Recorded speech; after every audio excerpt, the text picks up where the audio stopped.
Goa Organics వారి skin care, hair care, wellness products కోసం AP, తెలంగాణలో డిస్ట్రిబ్యూటర్లు కావాలను వివరాలకు స్క్రీన్ పైన ఉన్న నెంబర్ కి కాల్ చేయండి. హైదరాబాద్ లో దారుణం, విచక్షణ రహితంగా మూకుమ్మడి దాడి.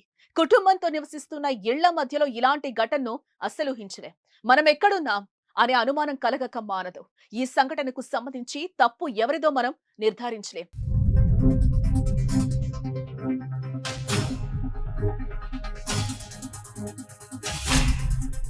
కానీ ప్రతీకారం తీర్చుకునే పద్ధతి అది కాదు అని మాత్రం ఖచ్చితంగా చెప్పగలం. చట్టాన్ని మన చేతుల్లోకి తీసుకుని మనం శిక్షించే అధికారం ప్రజాస్వామ్యంలో ఎవ్వరికీ లేదు.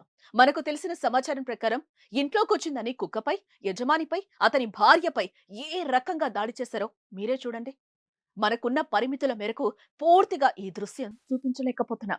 ఇది మధురానగర్, రహమత్ నగర్ లో ఉండే శ్రీనాథ్ పెంపుడు కుక్క ఎదురింట్లో ఉండే ధనుంజయ్ ఇంట్లోకి వెళ్ళింది. దీంతో ఇద్దరి మధ్య గొడవ మొదలైంది.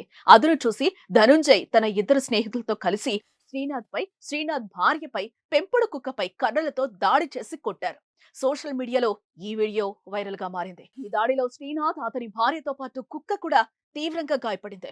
ప్రస్తుతం వారి ఆసుపత్రిలో చికిత్స పొందుతూ ఉండగా శ్రీనాథ్ పరిస్థితి విషమంగా ఉన్నట్లుగా తెలుస్తోంది. ఘటనపై కేసు నమోదు చేసుకున్న పోలీసులు విచారణ చేపట్టారు.